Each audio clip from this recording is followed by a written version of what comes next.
In the twilight soft he roams, from marble steps to golden domes. Winged sandals on his feet guide him through the cosmic beat. Whispers in the silent night, words delivered carried light. God of messages divine, Hermes flying through the time. Gently through the skies he soars, opening celestial doors. Secrets whispered, dreams conveyed. In his path the stars have swayed.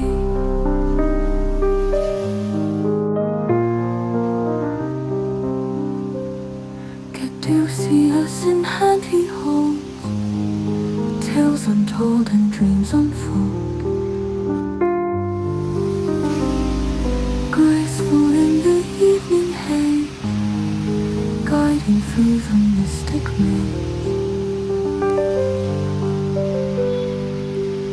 All the realms he does traverse, in his bag a universe. Wisdom passed from ear to ear,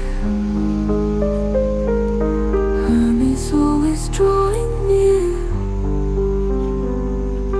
Gently through the skies he soars, opening celestial. یادمه که وقتی که بچه بودم از هر وسیله استفاده میکردم باهاش داستان بسازم، مخصوصا وقتی که مداد رنگی داشتم. یکی از عجیب ترین اتفاقا اینه که تو مثلا مداد رنگی ها رو استفاده بجا نکنی، یعنی اینکه بیای ازش استفاده کنی به عنوان مثلا اسباب بازی، نه به عنوان مداد رنگی. یه سری مداد رنگی ها کوتاه‌تر بودن، یه سری مداد رنگی ها مثلا بلندتر بودن. خب من یادمه که از اونایی که مثلا کوتاه‌تر بودن به عنوان بچه استفاده می‌کردم، از اونایی که بلندتر بودن به عنوان مادر و پدر. یادمه دوستامو جمع می‌کردم و همه‌شون به شدت به گریه میافتادن یا اعصابشون به هم میریخت. یه قصه تعریف میکردم، با اون قصه حالا اگه چیزی که میخواستم رو به دست میآوردم، اگه خوراکی میخواستم، اگه مثلا یاد دادن درس میخواستم. یکی از قدرت‌های من بود در واقع دیگه. الان که بزرگتر شدم باهاش آشنا شدم فهمیدم که قضیه چیه. سلام، امیدوارم که حالت خوب باشه. احساس میکنم چنل کلا یه جوری شده که خیلی عروسی شده از وقتی که مثلا عفو کردم و اینا. بله برون گذاشتم، خواستگاری گذاشتم و گفتم الان یه تایم زمانی که بیام صحبت کنم در مورد چیزی که فکر میکنم رسالتمه در واقع، که خودشناسیه. گفتم همه با هم قاطی بشم خوبه، یعنی اینجوری باشه که هم با هم صمیمی باشیم، هم بتونیم در مورد انواع آدما صحبت کنیم، انواع مردا صحبت کنیم یا انواع انرژی‌ها صحبت کنیم. خب خلاصه بچگی من اینجوری با داستان و با قصه گذشت. بزرگم که شدم کارامو میتونستم در بیارم، یعنی اینطوری بود که یه وقتایی آدمایی که خیلی منظم مرتبم بودن و خیلی منو قبول نداشتن، وقتی که با هم صحبت میکردن یا شاگردم بودن یا مراجعم بودن یا هرچی، من اون تأثیره رو میذاشتم. یعنی حتی اگه من 10 دقیقه کلاس به من داده میشد، من سر 10 دقیقه میتونستم اون تأثیری که میخوام روشون بذارم یا اون هدفی که دارم و اونا رو به اون هدف برسونم، حتی اگه این هدف درس خوندن باشه. کار خودم میکردم. خیلی برام جالب بود، یعنی یه جورایی به این جادویی بودن کلام من مطمئن بودم روی این قضیه. خلاصه این ویژگی انرژی هرمسی، حالا میگن انرژی مردانه هرمسی، ولی در واقع دخترها هم دارنش. خب مثلا آفرین داره گاز میگیره، من جامو عوض کنم؟ جامو عوض نکنم؟ سیف خیلی داره برمیره.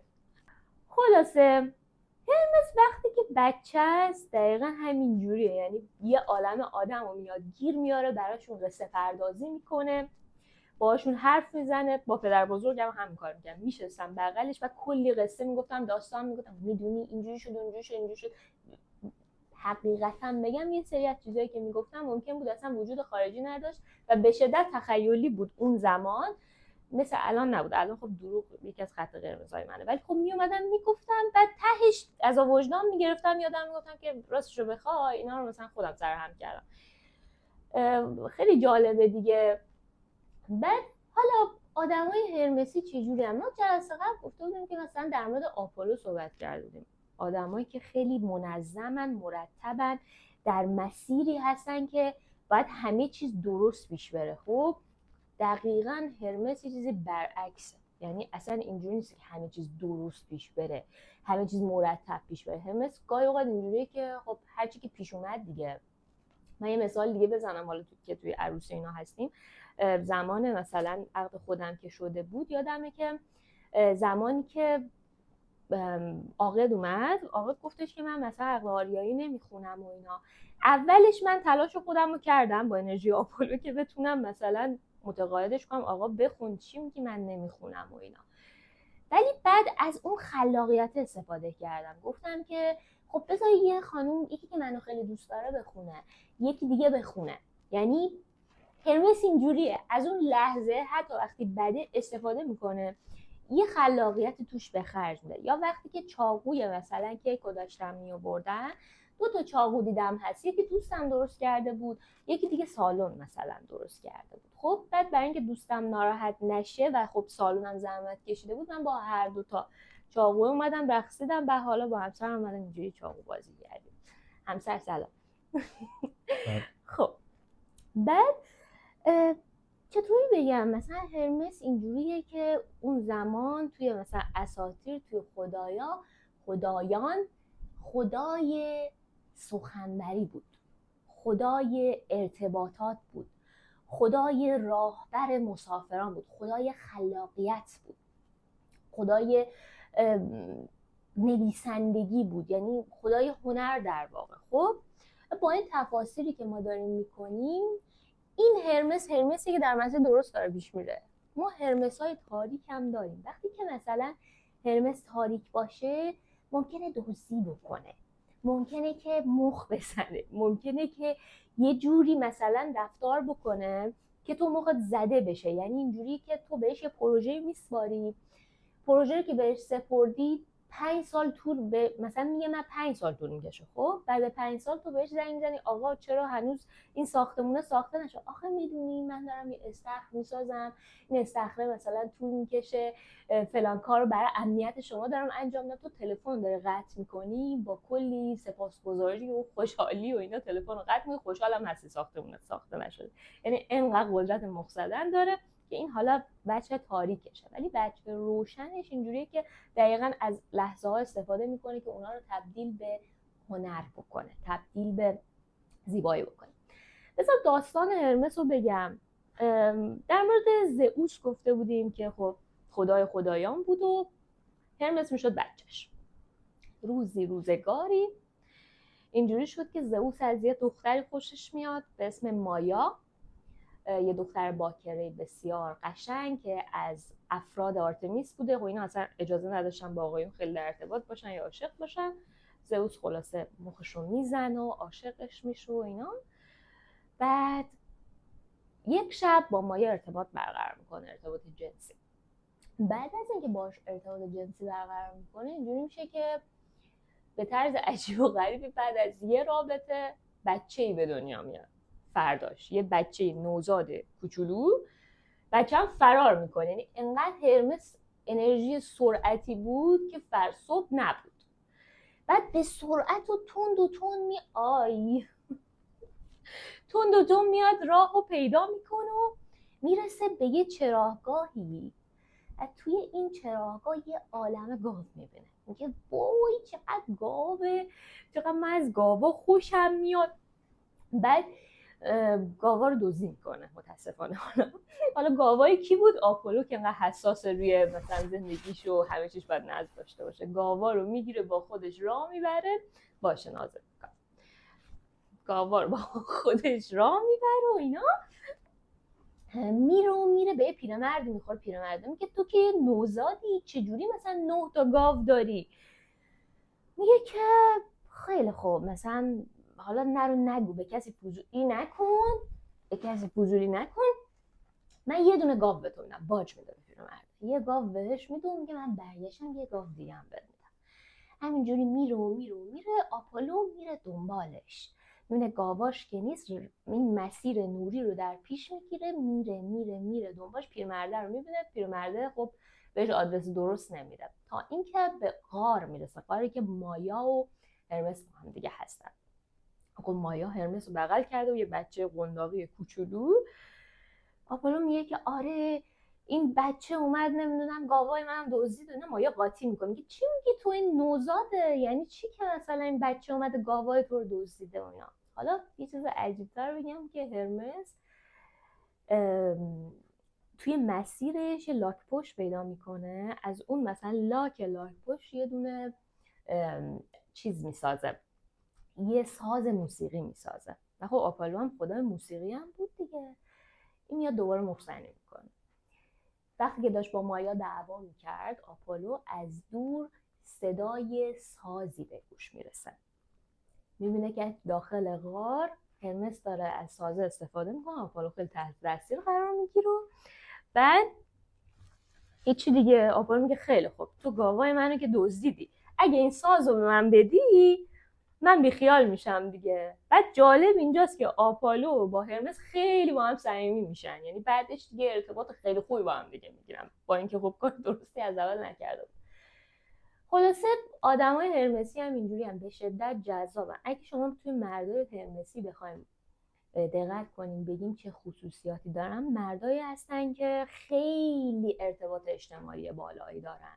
یعنی وقتی شما با این مردا در ارتباطی فکر میکنی که وای عاشق منه، این هر موقع من بهش زنگ میزنم بهم میگه جوجه، هر موقع بهش زنگ میزنم میگه عزیزم، هر موقع بهش زنگ میزنم کارمو میرسه.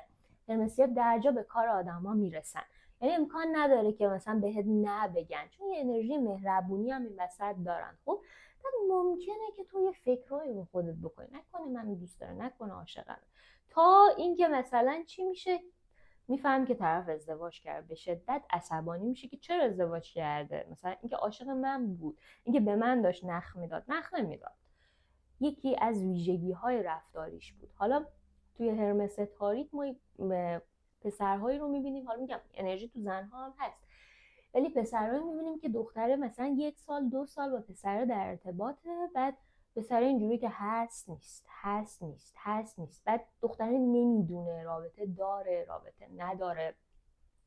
یه جورایی هرمسی‌ها اصلا ازت اجازه نمیگیرن که بخوان وارد رابطه بشن، اصلا ازت نمیخوان، که ازت نمیپرسن تو دوست دخترم میشی یا نه، تو عشقم میشی نه. یه روزی پیش میاد که افتاده توی این قضیه، بهت میگه تو دوست دخترمی، یا میگی که امشب قرار بذاریم و تو اصلا میمونی، تو اصلا از من اجازه نگرفتی. همین ممکنه کاری بکنه که تو حس کنی اصلا هیچ رابطه این وسط وجود نداره. این از زرنگی‌های هرمس‌ها. و کلا مثلا آپولو اگه بخواد کسی مزاحمش نشه خیلی خودشو خراب میکنه، خب چون مستقیم انرژیش فلشیه. آپولو اگه نخواد مثلا تو همسرش باشی یا عشقش باشی تو اتاق که هست، اگه نخواد تو بیای میگه که ببین من نمیخوام این 1 ساعت، میخوام با خودم باشم، یا مثلا ممکنه که پشت اتاقش یه چیزی آویزون بکنه اگه تو اداره باشه. ولی هرمس این کارو نمیکنه که. هرمس میره پشت میزش میشینه، یه جوری میشینه، یه جوری بهت نگاه نمیکنه و توجه نمیکنه که تو بری، یعنی اصلا به تو نمیگه که تو نیا، یه کاری میکنه که تو خودت خیلی مزاحم نشی. بنابراین ارتباطایی که تجربه میکنه ارتباطایی که خیلی ممکنه عمیق نباشن، ولی دیگران براش همه کار میکنن، چون خودش هم انرژی کمک کننده‌ایه. خلاصه توی رابطه‌اش با خانوم‌ها، با زنها اینطوری میاد عمل میکنه.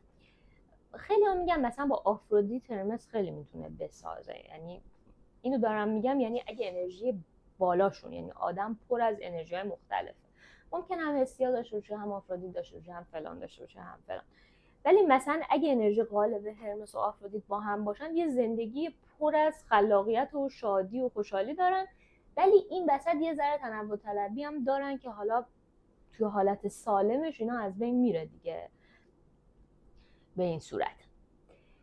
بعد یه چیز دیگه بگم، من خودم حالا میگم من این انرژی مردانم رو خیلی دوست دارم، همونجور که آفرودیتم خیلی دوست دارم. موقعی که تهران میرفتم مثلا بچه‌ها از اسنپ استفاده میکردن یا مثلا از نقشه استفاده میکردن یه جایی برن. خب من یه وقتایی پیاده میرفتم و تا یه جایی از اون نقشه استفاده میکردم، نقشه رو میذاشتم کنار، من میخوام گم بشم و خیلی برام جذاب بود این گم شدنه. میرفتم جاهای جدید پیدا میکردم، آدمای جدید پیدا میکردم، مسیرهای جدید پیدا میکردم. عاشق گم شدنم، یعنی اونایی که هرمس دارن، انرژی هرمس دارن، اینجوریان که بریم گم بشیم. خب این انرژی هرمسه که اگه یادتون باشه حالا توی پلیلیست انواع زن در مورد آفرودیت گفته بودم.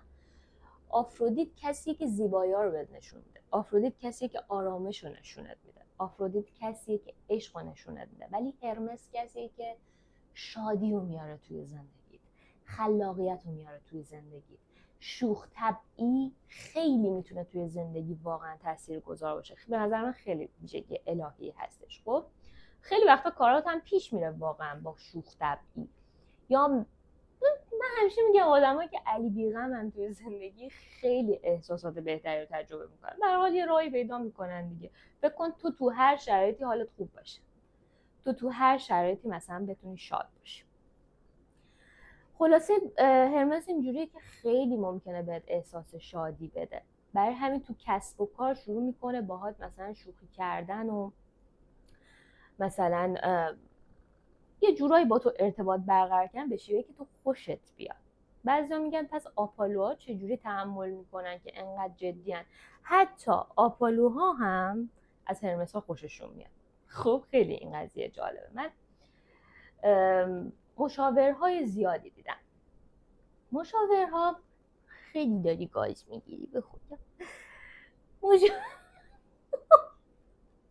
بیا ببینی پایین نشن.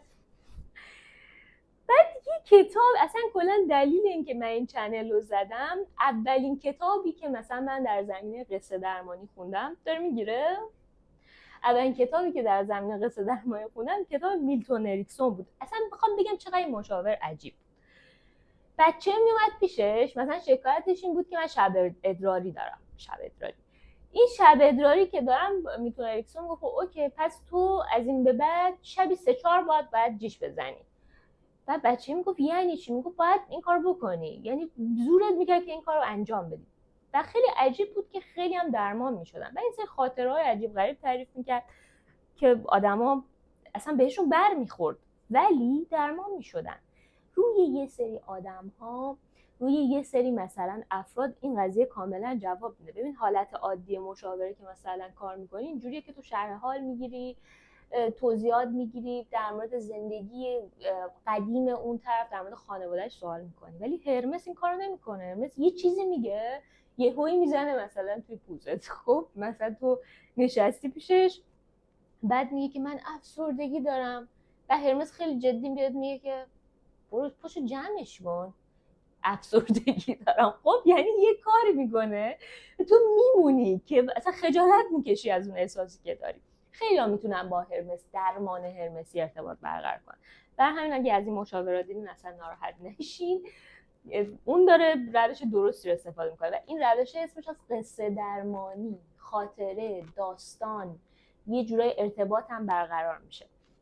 خلاصه میلتون اریکسون یه هرمسی به تمام معنا بود، خیلی هم معروف شده دیگه. یعنی خیلی ها این هرمس رو این فرد رو دوست داشتن، به خیلی هم کمک کرده. هنوزم عجیب و غریب روش درمانیش. خلاصه مشاورای هرمسی باهات شوخی میکنن، ممکنه بهت دروغ بگم مثلا تو اصلا اضطراب نداری، تو حالت خوبه. به خاطر اینکه خب خیلی به اسمها اهمیت نمیده. هرمس میخواد تاثیر بده. وقتی کنار هرمسی هستی تو ممکنه نتونی جزوه برداری ولی توی زندگی تاثیر گذار. تمام دستم گاز شد، جامون رو عوض کنیم دیگه.